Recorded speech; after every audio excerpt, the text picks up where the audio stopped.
Welcome to Anxiety Slayer. I'm Shann Vanderleek. This episode is brought to you by the Anxiety Slayer First Responder Series, a supportive health anxiety course to help you feel better, because worrying about your health can rob you of precious time and peace of mind.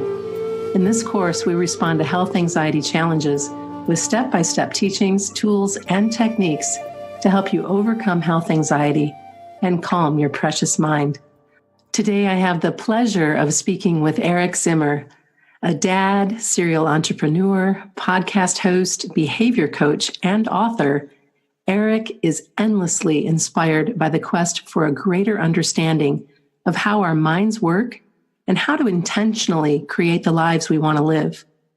At the age of 24, Eric was homeless, addicted to heroin, and facing long jail sentences. In the years since, he's found a way to recover from addiction and build a life worth living for himself. He currently hosts the award-winning podcast, The One You Feed, based on an old parable about two wolves at battle within us. And with over 200 episodes and 10 million downloads, the show features conversations with experts across many fields of study about how to create a life worth living. His story and his work have been featured in the media, including TedX, Mind Body Green, Elephant Journal, the BBC, and Brain Pickings. Hi, Eric. Welcome to Anxiety Slayer. Hi, Shann. Thanks so much for having me on. Oh, I'm so glad you're here today. Let's begin our conversation at the point in your story where you climbed out of the darkness from addiction and despair to become the healthy and successful man you are today. Well, yes. So, that was my recovery from addiction is interesting because I got sober from heroin at the age of 24, and I stayed sober for about 9 years, and then I drank again for a couple years, and then I've been sober from that for about another 13 years now. So there's kind of two recovery stories bundled into one there. But the first one, it's, you kind of read it in the description, but I was in pretty bad shape. I was homeless. I was in a lot of trouble with the law. I was really, really sick. I had hepatitis C. I weighed about 100 pounds. I was in bad shape. I ended up walking into a detox center basically because I was out of ideas at the moment. Not really this intention, like I'm going to clean up my life and everything's going to be great. It was really like, okay, I just got arrested and I don't have any money. I just didn't have anywhere else to go. So I went to that detox center, and while I was there, they said, well, you should really go into the 28-day treatment program. And I thought, no way. I'm not going into a 28-day treatment program. And so I said no. And then I went back to my room there, and I just had one of those, I guess they call them moments of clarity. I am going to die if I go back out there. Or at the very least, I'm going to go to jail for a long time. And so I made an agreement in that moment that I would go into the longer term recovery. And that was really the beginning of that recovery. And I just sort of threw myself into recovery and became willing to kind of do everything that was suggested of me at that point. I had been in treatment before, and I was very much pick and choose, like, well, that sounds like I want to do that, and I don't really want to do that, and that's too difficult. And so I would pick and choose, but that time I just said, you know what? Whatever this is going to take, I'm willing to do, just because I had a clear vision of just how bleak things were. Right. Wow. And what a blessing to be able to see it, because you're here today because you did. Yes, I think it is a great blessing. And I do not understand what causes some people to be able to get sober and others don't. I have lots of people I know, friends who are not alive anymore. I don't begin to understand the mechanism, but I am grateful that whatever the mechanism is, it worked in me. So take me to that point where you decided, I can probably drink alcohol, and then decided that probably wasn't the best move either. Yeah, so I'd been sober 8 or 9 years, and I had really thrown myself into recovery and, done a lot of good work. I had been through a fair amount of therapy to sort of deal with a lot of what might have preceded the addiction.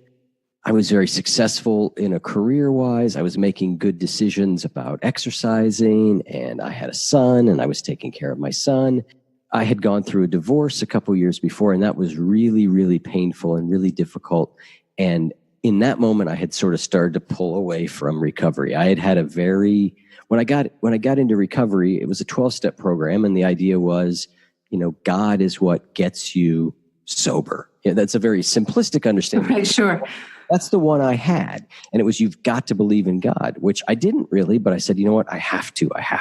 So I sort of made this thing up for myself, and it worked. It got me sober. But when that divorce happened, I realized I didn't have any authentic spiritual life. My spiritual life was very, very shallow. It was some version of, if I do a lot of good things, then good things will happen to me. And when something really bad happened to me, my divorce, my wife left me at that point for another man who had been in AA, who was a friend of mine. Oh my goodness. I'm sorry to hear that. Yeah. So I kind of fell apart, but I stayed sober through it. But what happened was that connection to my recovery really frayed. And I had gotten to the point where I was very, very sort of self-centered. I was very focused on me. Mm-hmm. Better. I had gotten away from the principles of recovery and was sort of living me. And me was doing okay in a lot of ways. But what happened is I just hit a point where I started to think about, well, maybe I could drink. I look back, I was like, well, I was so young then, done all this recovery work. Of course, I was doing heroin. That's a terrible idea. Like, you should never do that. Of course it was a problem. And I somehow just got the idea that drinking would be okay. And then I found out actually my brother, who had been in recovery a little bit less time than me, he said he had been drinking again and everything was fine. And so that was sort of the final thing for me. I was like, oh, I don't even have it genetically. Look. And so I started to drink again, and lo and behold, nothing catastrophic happened at first. I had sort of built it up in my mind. I think a lot of times in recovery, we say things like, if I took one drink again, I'd be out on the street shooting dope in 10 minutes. Well, that didn't happen. So that was the next level of like, see, it's not all that bad. But eventually, over a period of a couple of years, my drinking got bad. Now, my external consequences were not at all what they were before. I had just gotten a new job. I was making more money than I'd ever made before. Lots of things were looking okay, but what I knew was inside, I could feel that I was every bit as out of control as I had been when I was addicted to heroin. The only difference was the circumstances around me, and I knew that bad things were coming. It was inevitable the way I was living, the things I was doing. Something bad was going to happen. And so I took advantage of a particularly low point where there was a lot of pressure on me to do something different. And I said, you know what? All right, that's it. I'm going to go to AA. And I went back. It was a lot harder because it was much more of an intellectual experience. The first time I had been so thoroughly beaten. Sure. The second time I hadn't, but I had to just sort of keep saying to myself, do I really have to take this elevator down another level, or can I just get off now? Thankfully, I was able to do that. But boy, it was a lot. The second time was a lot harder. So, but that's 13 years ago. So here I am. Right. Well, congratulations on 13 years later and everything that you're doing and what you've made of your life now, and the beauty to be a father to a child and to now a young man. I believe, did you say you had a son? Yeah, he's in college. Yeah. To get to show up for him from this place of understanding and of making a choice to do exactly what you needed to do to heal and to continue to heal, because obviously recovery is a lifetime thing. It's another, every choice you make to stay healthy and to stay in that space. I commend you for that, for sure. Yeah, thank you. Yeah, you're welcome. I'd love it if you could share the parable of the One You Feed. It's one of my favorites and one of the first lessons I taught my daughter when she was young.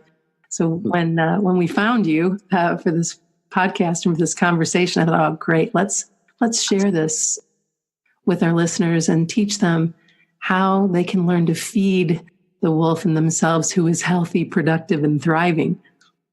Yeah, well, I mean, I had first heard that parable early in my first recovery, and it spoke so strongly to me. And I think the thing about a good parable is that it's instantly obvious on one level what it's saying, but it also bypasses the brain and hits on a deeper level. And it certainly did that for me. So the parable goes like this. It says there's a grandfather who's talking with his grandson. He says, in life, there are two wolves inside of us that are always at battle. One is a good wolf, which represents things like kindness, bravery, and love. And the other is a bad wolf, which represents things like greed and hatred and fear. And the grandson stops and thinks about it for a second and looks up at his grandfather and says, well, grandfather, which one wins? And the grandfather says, the one you feed.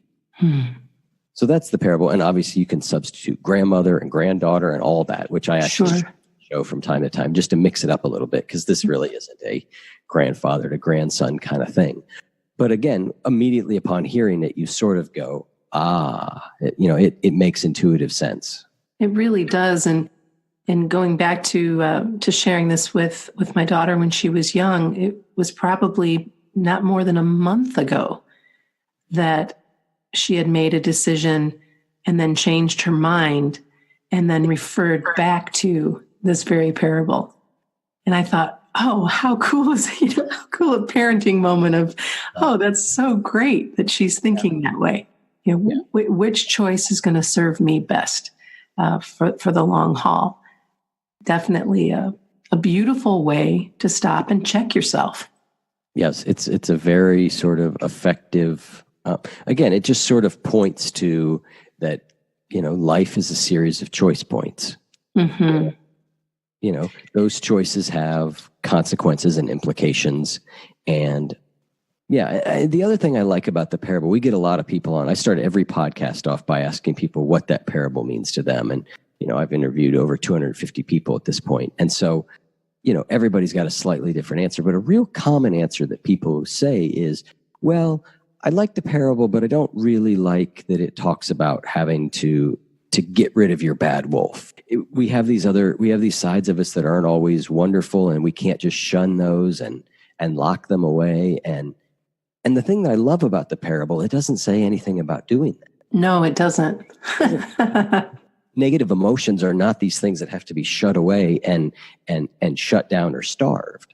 There is a place to engage with all of that. I think what I like about it is it just points to, just give a little bit more attention to what's good in you. If we have all this in us, give more attention to what's good in you. The other thing I really love about the parable is it sort of normalizes that we all have this going on, that we all have these struggles, these challenges, these positive thoughts, these actions we want to take that are positive, these actions we want to take that might be seen as negative, that's the human condition. And I love that the parable normalizes that and that we all have this.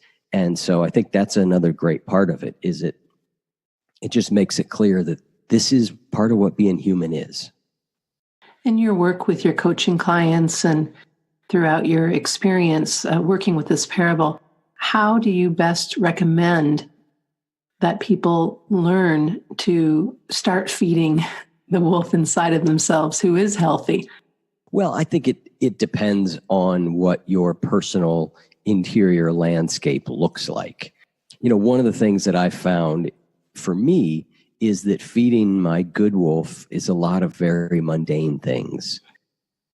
Things like, exercising, eating well, meditation has become important to me, being kind to people that are around me, working hard at whatever it is I've chosen to work at. So there's a lot of these little actions. So we really, with people I'm working on in behavior coaching sense, we sort of look at that. Most of us these days, if we listen to shows like yours or mine, we know lots of things. I should do this. I should do that. It's healthy if I do this. It's healthy. But a lot of times we don't do it because it's hard to do sometimes. And so that's really what the focus of the behavioral coaching is like, okay, you have a sense of what you should be doing, but you're not.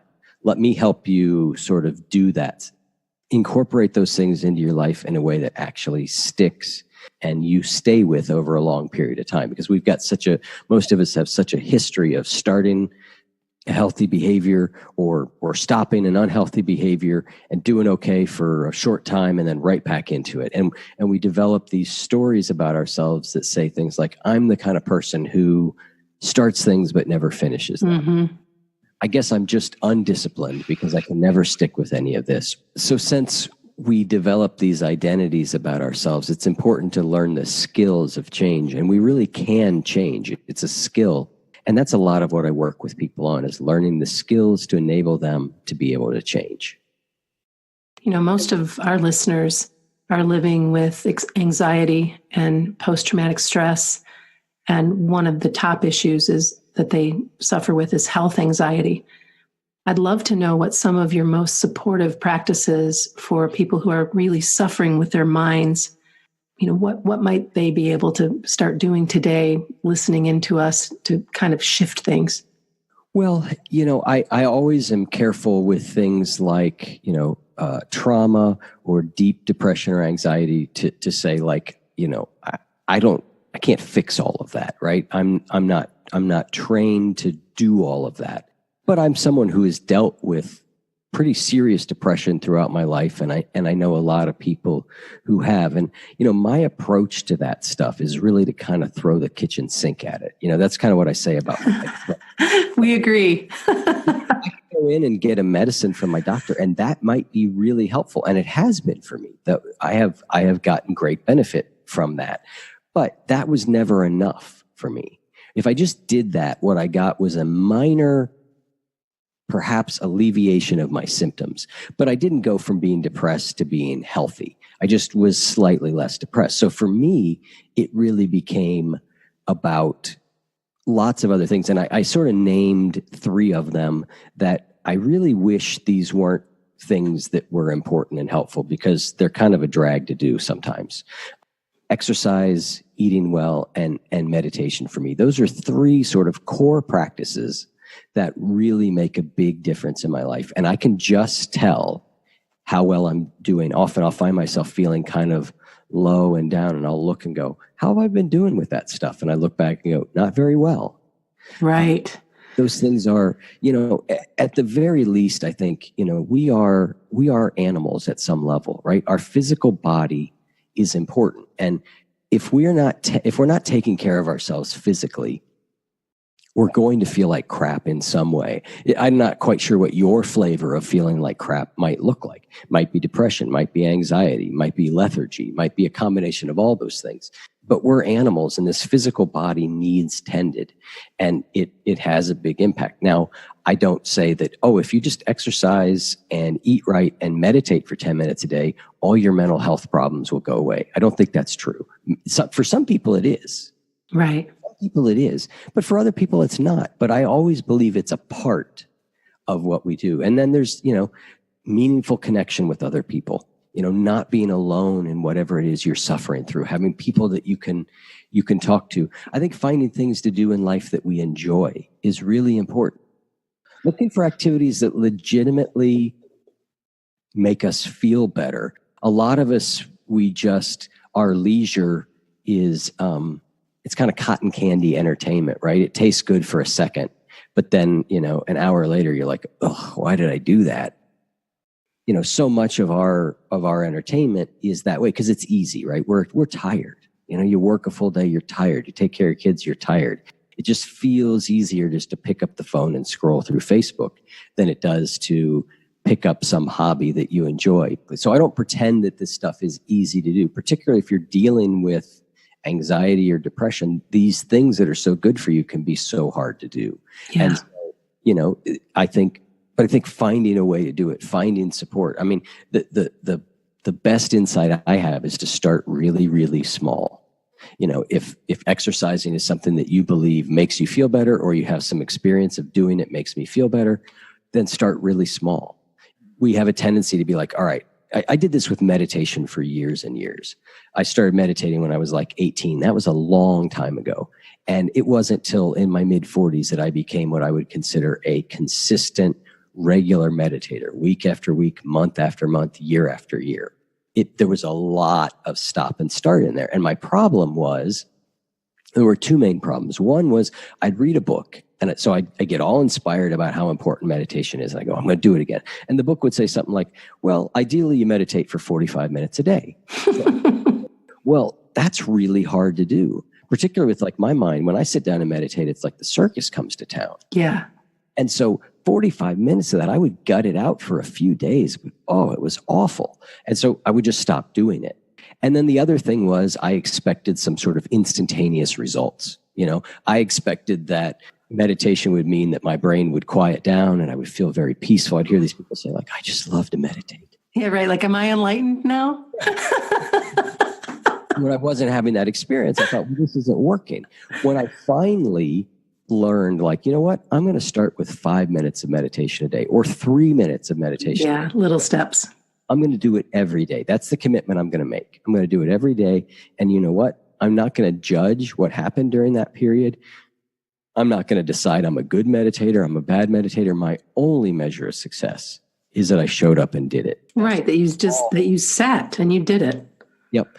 When I did that, I suddenly became a regular meditator. And then I went from 3 minutes to 4 minutes to 5 minutes to 10 minutes. All these habits like that often work that way. Very small steps. Now, sometimes habits like drinking or drugs need a hard stop.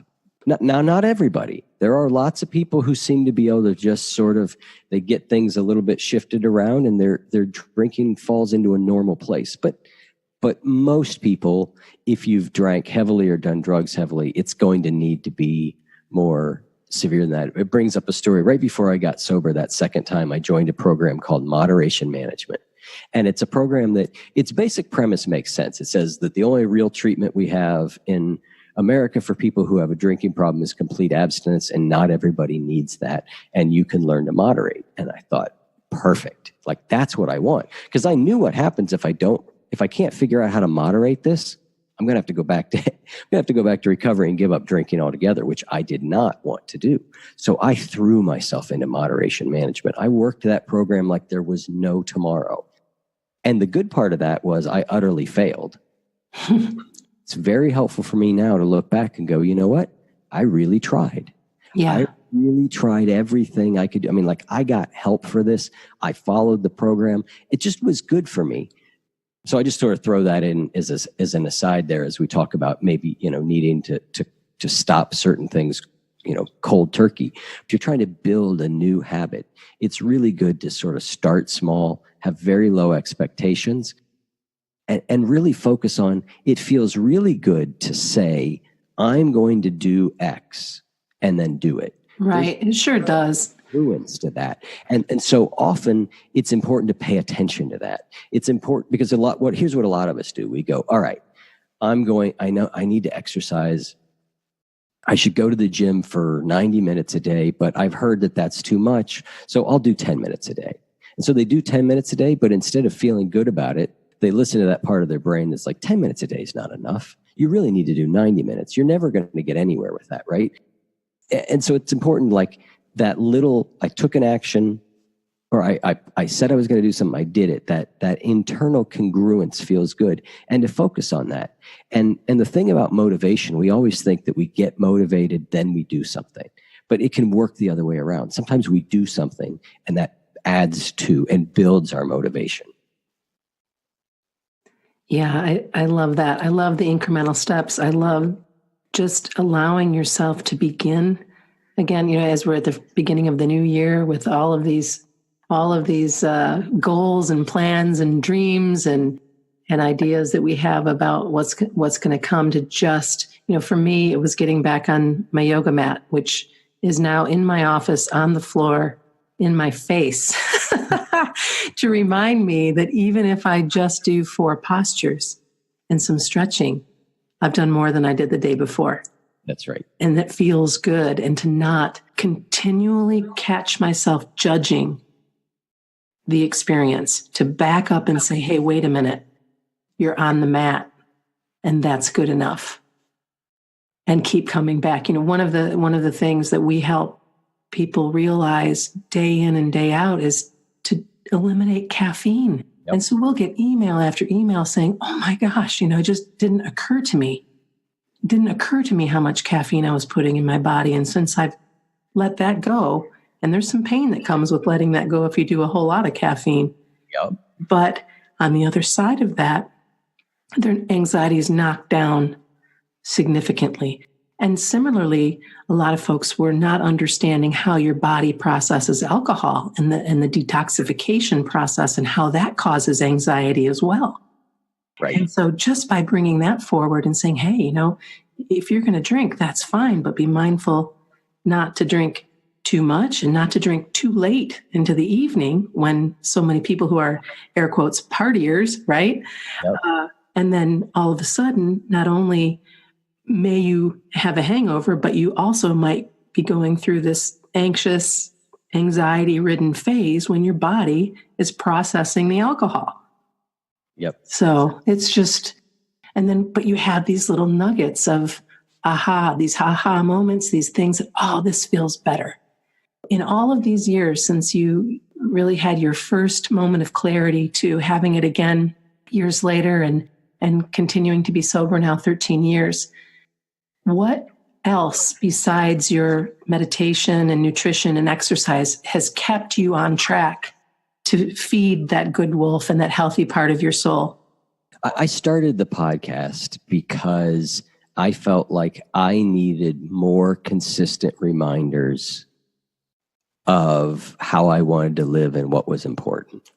I have a tendency, left to my own devices, I just go on autopilot, and my autopilot tends to drift to less than optimal places. And if I drift too far, I think addiction is the result. But even way before that, I just start to get very focused on things that ultimately aren't that important. I get so focused on money or how I look or how the people around me look, or that's just kind of, and that's culturally where we're led, right? Right. So, and I'm susceptible to it. And so I started the podcast because I went, you know what? I just need a more consistent reminder. And I thought, you know what? If I have to interview somebody every week, I'll have to read their book every week. I'll be immersed in a thought space that feeds my good wolf, to use the analogy. I'll be immersed in a thought space that points me towards what's healthy and true and whole and real. That worked for me. And so for me, that's what a lot of it is. You don't have to go start a podcast to do it. I need those reminders consistently. Like, it's just not enough for me to just sort of go about life and assume that my internal compass will point me true north all the time. Yeah. Well, and you're certainly not alone in that. I think it's human nature to think, okay, well, I've done it. I'm here. I've arrived, right? And the trumpets begin and everything is great. And no, we need to keep at it. And I love that you chose to do so with a podcast so that you could support yourself and invite other people in. They can also feel that support. And of course, giving your guests that platform to reach many more people so that we can, we're in this together to stay as healthy and positive and productive as we can while we're here.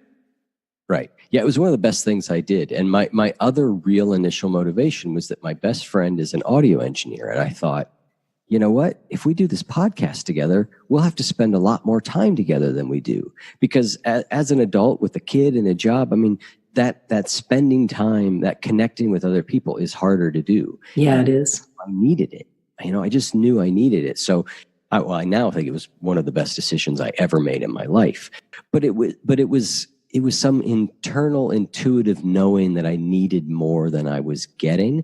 And with enough time in recovery, I think I knew myself fairly well to go, okay, what are the things that matter? Okay, continually sort of re-inspiring myself or staying close to these ideas that are important, connecting with other people, trying to help others. Like, I knew all those things are part of recovery. And so with the podcast, it just kind of all came together for me in a really good way. But again, it doesn't need to be that. One of the things that I've done for years and years, and this has been really helpful to me, is I have a long list of things I do that are good for me. And by good for me, I mainly mean they make me feel better. Yeah. And so some of those are exercise, eating right, meditation. But on that list are things like play guitar, spend time with friends, go out in nature, read a book I like, a random act of kindness, do something for someone else. And so I sort of think of that list as like my a la carte list. But that list sort of gave me a guidance. And my goal was just to do some of the things on that list every day. Yeah, that's really, really sage advice for sure. One of the exercises that I am constantly talking about, it seems, is a practice that I call joy spotting, and just making note of anything, no matter how small, that brings you joy each day. Around the dinner table, as we were raising our daughter, we would often share, what did you find in your joy spotting today? Yeah, I think that's a great practice. And, we see what we're looking for. Mm-hmm. And so that practice of looking for good things in life trains us. It trains us to look for them. Right on. All right, I need to write these down. We start to look. Yeah. We start to do it. Yeah. I mean, I often, I think gratitude is really, really important. And it's huge. But I think we have to be careful that it doesn't turn into this rote exercise that's every day. I'm thankful for my family, my health, and my job. Right? Not that those aren't things to be thankful for. Sure. And they're worth remembering to be thankful for. But I really like the word appreciation. I use joy spotting. I use the word appreciation often. Like, what are the things I appreciated today? Yeah. They could be really small, a cup of coffee or hearing a song I liked, or, whatever they are. But looking for that and making that fall into some of the things that fall into my gratitude list, because I'm looking for them each day. They're happening that day. Right. Again, gratitude can turn into sort of a rote thing. There's so many studies that show it's powerful, but my experience has been also, even for myself, that sometimes it's just going through the motions. Yeah, and going for and we want to go beyond the motions for sure. I mean, if you just take a breath and settle in and realize how much great and crushing beauty there is in this world alone, will bring you to your knees. We can't spend our days just regurgitating information that we think we need to regurgitate. If it's not, if it's surface, it's just not going to help. And I think it's important to say there are some times that you go through the motions, because yes, of course. But it's really worth watching any practice that you're doing. Does it have life in it still? Yes. What is the energy? Measure the energy and how it makes you feel. Does it make you feel lighter? Does it make you feel heavier? Does it make you feel anything at all? And so, a gratitude list, having a practice of doing it consistently, means that it gets done and it's good. And there are some days that, like, I don't feel much of it. I just do it. I keep coming back to it, and then I can look for ways to breathe new life into it. So it's kind of this, one of my favorite teachings of all time for all of this stuff is, the Buddha's teaching of the middle way. Yeah. This idea that the extremes tend to be where we get into trouble. Anything taken to extremes becomes a problem. You could look at a quality like courage, and too little of it is a problem. You become a coward. Too much of it, you become a crazy risk taker. Everything sort of does better, I think, when you sort of look into the middle of it. And so all this stuff that we're talking about, we've got to find our own version of these things. Right. And we've got to just sort of accept that, some days this stuff really works and it makes a lot of difference. Other days we do it, it doesn't feel that way, but it's sort of the consistency of just sort of keeping at, continuing to feed the good wolf in whatever ways work for you. Right. Continuing to show up. As we wrap our conversation today, Eric, is there a current offering or event or something that you'd like to share with our listeners? My coaching program is what I'm most excited by. And I just recently completed a couple of videos. One's about a 5-minute video and the other's about a 40-minute video that really talks about how to make change in your life. And I think it really gives a lot of really useful tips that you can apply to your life right now. And also it's an introduction to the coaching program. And that's at ericzimmer.coach. Fantastic. Eric, thanks so much for making time to share some of your life with Anxiety Slayer, your stories, your wonderful story of transformation. It's been a pleasure speaking with you. Thank you so much for having me on. It was a great conversation. You're good at this. Oh, thank you. That was Eric Zimmer from the One You Feed, featuring conversations with experts across many fields of study about how to create a life worth living. You can find Eric across all social media platforms, podcast players, and at theoneyoufeed.net and ericzimmer.coach. Thanks for listening to Anxiety Slayer.